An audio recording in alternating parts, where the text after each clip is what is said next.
Panorama do Seguro, você vai ver a seguir a evolução da queda do desemprego, dados estatísticos de 2015 ao início de 2019, o Índice de Confiança das Seguradoras, o ICES, e os comentários sobre as tragédias do início de 2019.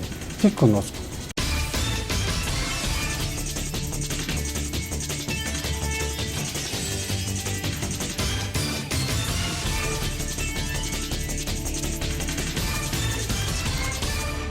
Panorama do Seguro, sejam todos bem-vindos a esta, que é a primeira edição de fevereiro de 2019. Eu sou o Paulo Alexandre e ao meu lado está Francisco Galiza. Tudo bom, Galiza? Tudo bem, Paulo. Prazer estar aqui com você.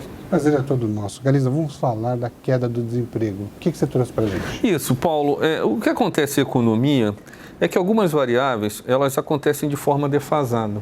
Tá? Umas são mais instantâneas e de forma defasada. O desemprego é possivelmente uma das variáveis que tem uma maior defasagem. Tá? Quando acontece uma crise econômica, em geral, o desemprego é o último a sofrer. Tá? Por quê? Porque o empresário tenta segurar ao máximo o funcionário. Quando ele vê que realmente não dá, aí que acontece a demissão. Tá?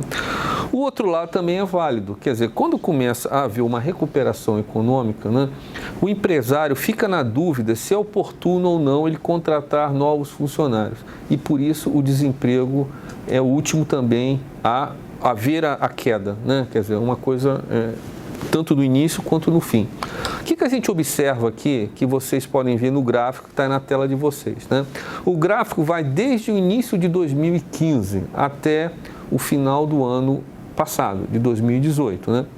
A gente vê numa primeira fase, tá, que foi o ano de 2015, até mais ou menos o meio de 2016, a gente vê o desemprego, aqui, esse gráfico é importante falar, é da região metropolitana de São Paulo, tá? É o número do DIEESE. A gente vê um patamar de 10% que chega a um patamar de 18% em um ano e meio, uma tragédia, quer dizer, uma bomba atômica que o Brasil quase que dobrou o desemprego em um ano e meio. Desde então, desde esse período de meio de 2016 até mais ou menos o meio de 2018, embora tenha havido alguns sinais econômicos favoráveis na economia, como a recuperação do PIB, como a melhora da Bolsa de Valores, como um comportamento do dólar, o desemprego não caiu tanto. Ele ficou numa faixa de 16% a 18%. Isso mais ou menos até outubro, setembro, né, de 2018, do ano passado. Mas o que a gente tem observado, e esse é o fato positivo que eu queria comentar, desde mais ou menos esses últimos 4 ou 5 meses, né, o desemprego finalmente começou a dar um sinal de queda. Tá? Esse é o grande passo positivo. Então, a gente tem de um patamar de uma faixa de 18%, a gente deve fechar o ano de dezembro de 2018, aproximadamente um valor 15%, um pouquinho a menos em relação a isso. Aí você pode argumentar, aquele copo meio cheio e meio vazio. Quando comparado ao patamar de 18%, 19%, é o copo meio cheio. Agora, se você compara esse patamar com o nível de janeiro de 2015, onde era 10%, é o copo meio vazio, né? Quer dizer, não é ainda uma notícia excepcional, tá? Mas, de qualquer maneira, já é uma trajetória favorável da economia, né? Então, tudo leva a crer, né? Como já comentaram em programas anteriores, havendo todo um modelo de reformas, todo um modelo de equacionamento da economia, essa trajetória continuará a cair. É o lado positivo que a gente tem que falar agora, né? E como estão os seguradores? Qual é a perspectiva dos seguradores? Vamos falar do ICES agora. Isso. Agora, outra notícia positiva. Esse programa eu estou com notícias, eu acho que otimistas, né? Positivas, né? Como já falei inúmeras vezes, um indicador bastante importante no mercado de seguros é o índice de confiança, tá? Que é calculado, enfim, não quero me alongar muito porque para não ficar muito longo o programa, é uma análise onde a gente pergunta para os empresários o que eles imaginam que vai acontecer nos próximos 6 meses, só para dar um alinhamento rápido, né? Esse é transformado num número onde acima de 100 é uma visão otimista e abaixo de 100 é uma visão pessimista, né? E aqui está o gráfico, né, do ICES, né, quer dizer, onde ele vai desde janeiro de 2015, também o mesmo período que eu analisei o desemprego, né? E o que a gente observa aqui, né? Desde a eleição, tá? Desde quando o novo governo sinalizou reformas econômicas e ainda está conduzindo em relação a isso, há todo um clima favorável, né? O indicador continua acima de 100 pontos, tá? Aproximando do patamar de 120, 130 pontos. Né? Traduzindo o economês, quer dizer, as seguradoras, no caso as seguradoras, o I6, imaginam que um cenário daqui a 6 meses estará mais favorável do que a realidade atual. Né? Onde esse cenário atual entende-se como um faturamento melhor, uma rentabilidade mais equacionada, uma economia mais saudável, etc, etc.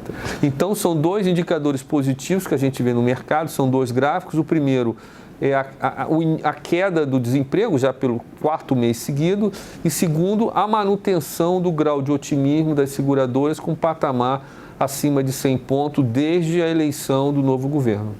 Muito bem. Então, para finalizar, vamos falar um pouco sobre as tragédias que nós vivemos aqui no começo do ano.